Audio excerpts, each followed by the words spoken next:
arrêté la réanimation parce que ça m'atteignait trop et que ça jouait sur ma vie personnelle. C'était un peu compliqué. Encore une fois, l'histoire du Bataclan. Je l'ai pris de pleine face. Je me suis occupée des victimes du Bataclan pendant des mois, avec les yeux des médecins. Et du coup, cette formation m'a permis, et à mes collègues aussi, de repérer justement des signes de décompensation.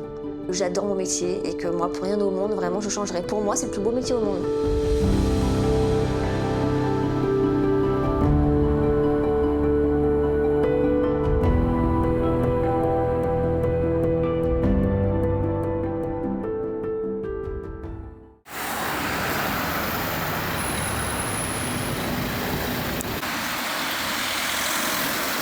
Je suis Sandy Taffin, je suis infirmière libérale depuis presque 21 ans. Voilà, mon parcours avant d'être libérale, les gros services, j'ai fait 7 ans d'urgence à Henri Mondor et j'ai fait 3 ans en réanimation chirurgicale. Et du coup, je me suis installée, je suis à mon propre compte, j'ai créé mon cabinet. Ça fait 7 ans et demi que je suis en libéral. Et là, depuis 3 ans, j'ai ouvert avec 5 médecins généralistes et une collègue infirmière libérale, mon associée. On a ouvert cette maison de santé pluriprofessionnelle.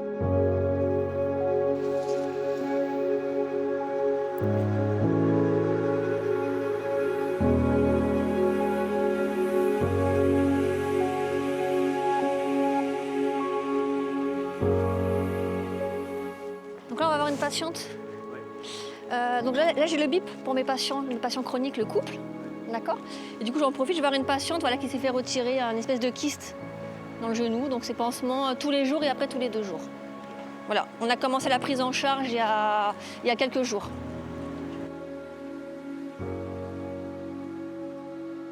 Depuis mon enfance, en fait, j'ai toujours voulu être infirmière. Je ne l'explique pas, je pense que c'est une vocation. Dans ma famille, il n'y a personne qui est du milieu médical. Je suis la seule. Et voilà, depuis que j'ai l'âge de 8-9 ans, j'ai toujours voulu faire ce métier. Et je m'en suis donné les moyens et aujourd'hui, voilà, aucun regret. C'est vraiment pour le coup une vraie vocation. Il m'est pas arrivé un truc grave où j'ai jamais été à l'hôpital qui expliquerait pourquoi je vais être soignant. Je pense que c'est ancré en moi, quoi. Donc je peux pas forcément l'expliquer, mais c'est une vraie vocation qui m'est tombée dessus. Après, je sais que moi, j'aime beaucoup les gens, j'aime le contact, j'aime les gens. Depuis que je suis petite, je suis comme ça. Je vais vers tout le monde. Donc peut-être que cet attrait de ma personnalité fait que j'ai voulu être soignant. Mais j'ai pas d'explication vraiment. C'est ancré en moi depuis que je suis jeune, mon plus jeune âge.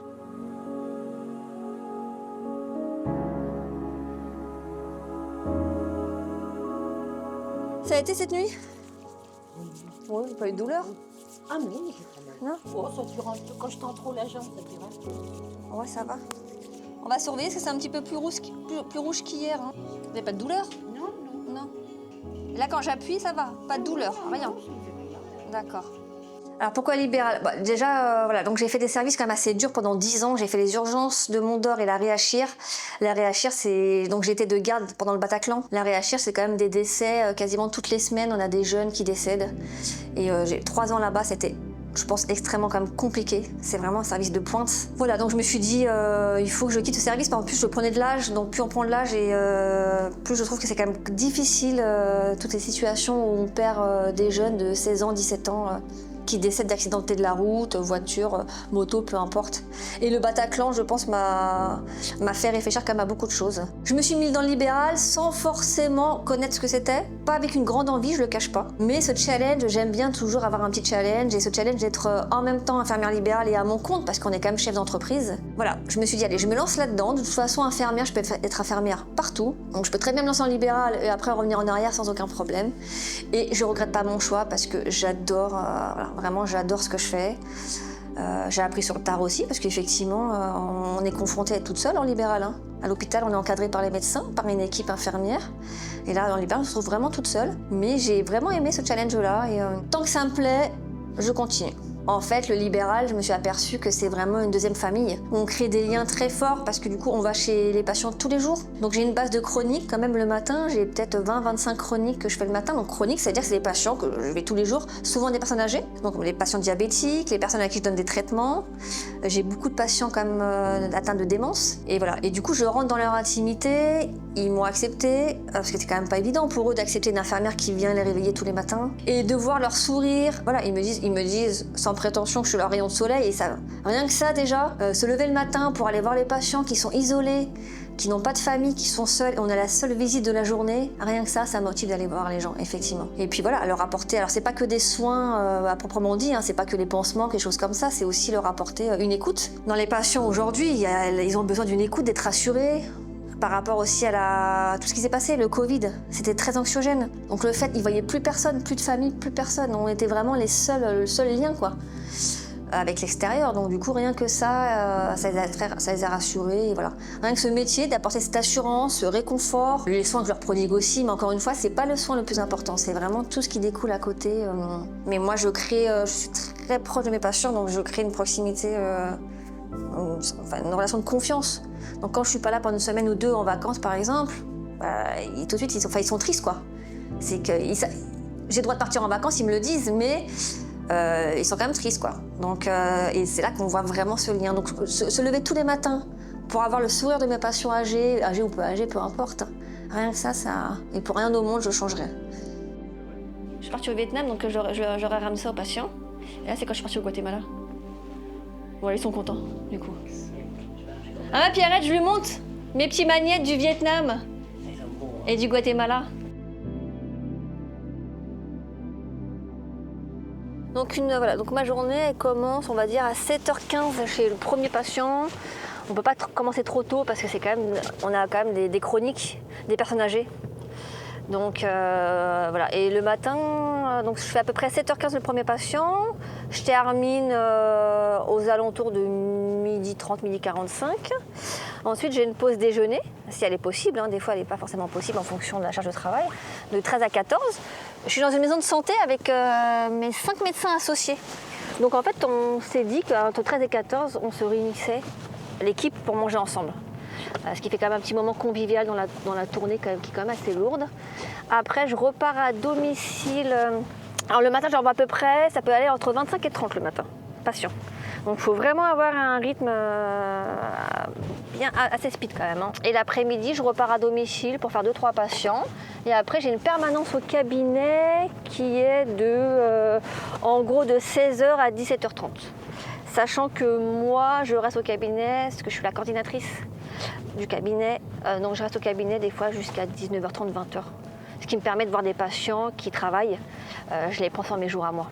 Et puis voilà, donc en gros, ça fait quand même des journées, moi ça me fait des journées de 12 heures par jour, voire 13 heures, parce qu'après il y a toute la paperasse à rentrer, toutes les factures à faire, la facturation, toutes les ordonnances des nouveaux patients, toute la gestion quoi, des patients qui vont pas bien, appeler leur médecin traitant, prendre rendez-vous pour des patients qui peuvent pas avec des dermatologues, des spécialistes, des patients qui n'ont pas de famille, donc c'est quand même des grosses journées effectivement.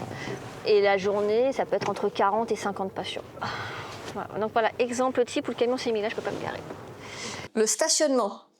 Je suis désolée, mais c'est la bête noire des infirmiers libéraux. Le stationnement. Parce que le matin, je suis dans des cités. Bref, il n'y a pas de place. C'est compliqué parce qu'en fait, on est tenu par le temps aussi. Donc du coup, si on a un problème de stationnement et on tourne 5-6 fois, on perd du temps. Ce qui est quand même anxiogène pour nous, parce que du coup, après, on a peur d'arriver en retard chez le patient. Le patient s'inquiète, parce que si on arrive 5 minutes après, il s'inquiète pour nous. On pensait qu'il nous arrivait quelque chose, un accident, donc il nous appelle. Donc voilà, donc la notion de stationnement, la notion de temps, effectivement, très compliquée en libéral. Après, c'est tous les petits à côté, ça veut dire, par exemple, un patient qui va être isolé, on en parlait tout à l'heure, qui va être isolé, il n'y a pas d'enfant, il n'y a pas de famille, il n'y a rien. Moi, je dois tout gérer, donc je dois gérer les ordonnances avec le médecin traitant, je dois gérer de prendre rendez-vous pour le patient avec un spécialiste, peu importe. Je dois gérer aussi les ambulances, le bon d'ambulance, les ordonnances qui sont mal rédigées, aller à la pharmacie chercher les médicaments. Tout ça, ça demande... c'est quand même des difficultés parce que normalement, c'est pas notre rôle, tout ça, de prendre rendez-vous avec le médecin, de prendre rendez-vous avec un spécialiste, d'aller à la pharmacie pour le patient, chercher ses médicaments. C'est pas normalement le rôle vraiment d'infirmière, c'est la famille. Sauf que quand ils n'ont pas de famille, c'est nous. Donc l'infirmière libérale ne se limite pas juste à faire un soin. Des fois, les gens, ils ont ceux qui sont à l'hôpital, les jeunes infirmiers, ils ont cette notion-là d'infirmière libérale qui gagne très bien sa vie. Quand tu ramènes au nombre d'heures, finalement, on n'est pas plus qu'à l'hôpital. Et ils pensent qu'une infirmière, c'est juste une injection, une piqûre et basta. Non, il y a tout l'à côté, quoi. C'est-à-dire qu'un patient, chronique, une personne âgée, par exemple, c'est pas je lui mets ses bas de contention, je donne les médicaments et c'est tout. J'ai les yeux pour voir, voilà, justement, s'il y a mes insuffisances cardiaques, les signes EPOF, donc essoufflement, prise de poids, œdème et fatigue. Tout ça, moi, tous les jours, j'utilise cet acronyme pour voir, voilà. Tout à l'heure, tu as dû voir, quand j'ai regardé les jambes de mes patients, je regarde quand même beaucoup les jambes de mes patients pour voir ça. Je regarde quand ils parlent, s'ils sont essoufflés. Et on a vraiment tout de suite, on voit tout de suite si le patient, il y a quelque chose qui ne va pas. Donc par rapport à l'insuffisance cardiaque, en fait, j'ai professeur Luc Ittinger, cardiologue de Mondor, qui a contacté le docteur Lépron, donc mon associé justement, pour mettre en place des formations en insuffisance cardiaque. Donc devenir formateur, pour former notre territoire. On a formé à peu près 35 professionnels de santé. On a créé en fait 8 vignettes, 8 cas concrets. Donc chacun devait travailler sur un cas concret. J'avais une patiente type, moi, qui avait insuffisance cardiaque et amylose, donc ça tombait bien. Donc j'ai fait vraiment un vrai cas concret sur elle, parce que j'ai vraiment eu cette patiente a vraiment eu des soucis, donc il y a eu vraiment un travail de coordination derrière. Voilà, donc il y avait des cardiologues, des médecins généralistes, des infirmières, des pharmaciens, pour vraiment faire un vrai travail pluriprofessionnel auprès du patient, en fait. Donc le patient, il est vraiment au centre. Et après, ces 4 professionnels travaillaient sur le cas concret. Chacun ramenait un petit peu son expertise. Ce qui a permis, nous aussi, aux infirmières, parce que du coup, de parler avec des cardiologues et d'avoir cette approche plus approfondie de l'insuffisance cardiaque, notamment le signe EPOF, comme j'ai fait chez ma patiente tout à l'heure. Donc l'acronyme, c'est essoufflement, prise de poids, œdème, fatigue. Donc quand un patient, quand on vient à la maison, il a ces signes-là, ça peut nous faire évoquer une décompensation d'insuffisance cardiaque. Voilà. Et ça, on a sensibilisé les pharmaciens aussi. S'ils voient un patient rentrer dans l'officine et qu'il voit que le patient est essoufflé, hop, réflexe, il va regarder les jambes, il va poser des questions au patient, s'il est fatigué, tout ça. Donc tout de suite, ça peut alerter sur une insuffisance cardiaque. Former les infirmières là-dessus, parce qu'il y en a plein qui ne connaissent pas ce symptôme-là, ces signes-là plutôt. Le but, en fait, c'est pour éviter d'hospitaliser les patients, de réhospitaliser les patients. Donc de les gérer à domicile. Donc plus on va découvrir ces symptômes tôt, entre guillemets, et plus le patient il va pouvoir rester à la maison. Nous, on va surveiller tous les jours. On va prendre le poids tous les jours. Et si on voit que le patient il décompense, hop, on appelle le médecin généraliste en premier lieu, qui lui va appeler le cardiologue, et après le cardiologue va décider d'une hospitalisation ou pas. Voilà, donc, et du coup, moi vraiment, dans ma pratique infirmière, ça m'a vraiment aidée. Et sur l'amylose, parce que je ne connaissais pas l'amylose, je connaissais que de nom. Et donc, grâce à cette formation, j'ai su ce que c'était que l'amylose, voilà. Et puis maintenant, infirmière, je sais aussi interpréter une prise de sang, par exemple, un bilan sanguin cardiaque. Le patient, forcément, il va nous le montrer, nous, en premier. Il va faire sa prise de sang. Nous, on arrive le lendemain. Tout de suite, nous, on va voir la prise de sang. On va être les yeux des médecins. Et du coup, cette formation m'a permis, et à mes collègues aussi, de repérer justement des signes de décompensation. L'amylose, oui, l'amylose, j'ai une connaissance minime, entre guillemets. Je sais ce que c'est que l'amylose, dépôt de protéines, je sais il y a des signes, canal carpien, dupuytren, tout ça, ça peut être aussi des signes d'amylose. Je sais qu'il y a des signes précurseurs. Je connais la gravité de l'amylose, je sais le processus. Donc voilà, donc on a une grosse part sur la formation à insuffisance cardiaque et on parle aussi effectivement de l'amylose que beaucoup de personnes ne connaissent pas, notamment au niveau professionnel de santé. Pour mieux faire, déjà je commence, grâce à cette formation encore une fois, du coup mes patients, je les alerte sur le signe EPOF. Le signe EPOF, en fait, ils connaissent pas. Si vous êtes essoufflé, prenez votre poids. Si vous voyez que vous prenez du poids, si vous avez des œdèmes au niveau des jambes, si vous êtes fatigué, surtout, vous m'alertez. Sauf que nous, infirmières, on le voit. Si on y va tous les jours, on le voit. Mais j'ai des patients que je peux voir qu'une fois par semaine pour faire un pilulier, par exemple. Donc je ne les verrai pas tous les jours. Donc ces patients-là, je les alerte. Surtout, si vous avez ces symptômes-là, vous m'appelez, ou vous appelez le médecin généraliste, ou votre cardiologue. Donc on les sensibilise là-dessus. Le message, il passe aux patients, en fait, c'est ça, c'est de leur apprendre les signes de décompensation. Sauf qu'encore une fois, il y a des patients, et la plupart des patients âgés sont assez réfractaires et ils veulent pas aller à l'hôpital. Donc je leur dis le risque, le risque de décès quand même, je leur explique vraiment. Je sensibilise aussi la famille en disant voilà, votre parent, votre papa, votre maman ne veut pas aller à l'hôpital. On peut pas les contraindre. Si j'appelle le SAMU ou les pompiers, ils peuvent pas forcer le patient à y aller, quoi. Et comme dit un cardiologue, il me dit de toute façon, t'en fais pas, si à 3h du matin, il a du mal à respirer, parce qu'il est rempli d'eau, de lui-même, de toute façon, il appellera le secours, quoi. Mais pour une infirmière, pour un soignant, c'est compliqué de laisser mon patient comme ça, alors que je sais très bien que là, il risque le décès, tout simplement.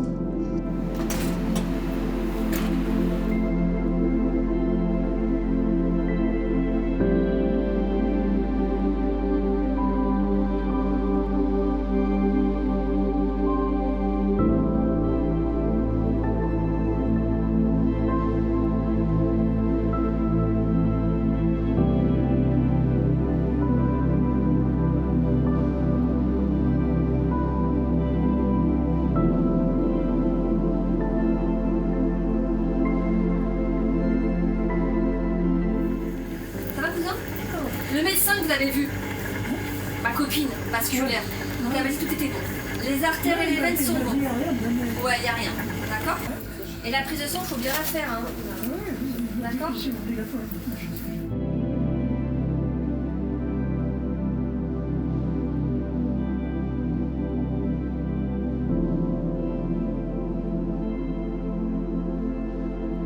C'est 2 frères. Eh ben, je suis gâtée en fruits ici.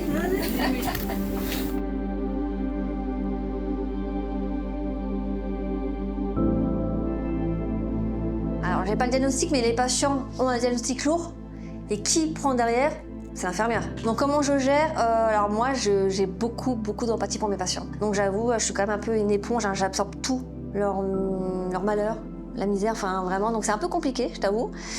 J'ai jamais vraiment pris trop de distance. Quand j'étais à l'époque en réanimation chirurgicale, qu'il y avait des décès, ça m'affectait. Hein. Je pleurais tout simplement, enfin avec la famille. Je veux dire, on m'a reproché ça. Après, je trouve pas ça normal parce que je trouve que voilà, c'est humain. Je me suis occupée d'un patient. Donc de pleurer parce que le patient est mort, je trouve ça tout à fait humain, quoi. Donc moi j'ai quitté la réanimation parce que ça m'atteignait trop et que ça jouait sur ma vie personnelle. C'était un peu compliqué. Encore une fois, l'histoire du Bataclan. Je l'ai pris de pleine face. Je me suis occupée des victimes du Bataclan pendant des mois.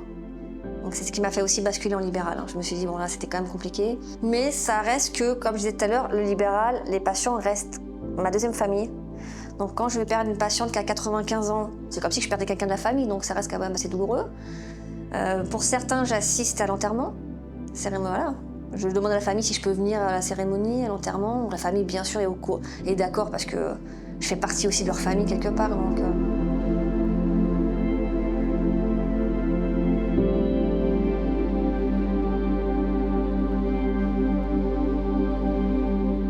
Comme qualité, il faut... En infirmière, en métier d'infirmière, il faut de l'empathie. Moi, j'ai bossé avec des infirmières qui n'ont pas d'empathie. Quand même particulier, quoi. L'empathie, si on parle que de ma profession libérale, la patience, de l'organisation. On a bien vu qu'en libéral, si on n'est pas organisé, on ne peut pas faire ce métier-là. Il faut avoir des connaissances pratiques et théoriques parce qu'il n'y a pas de médecin. On est tout seul à domicile. On doit prendre les décisions toute seule. Mais la qualité première, le premier mot, c'est, je pense, empathie.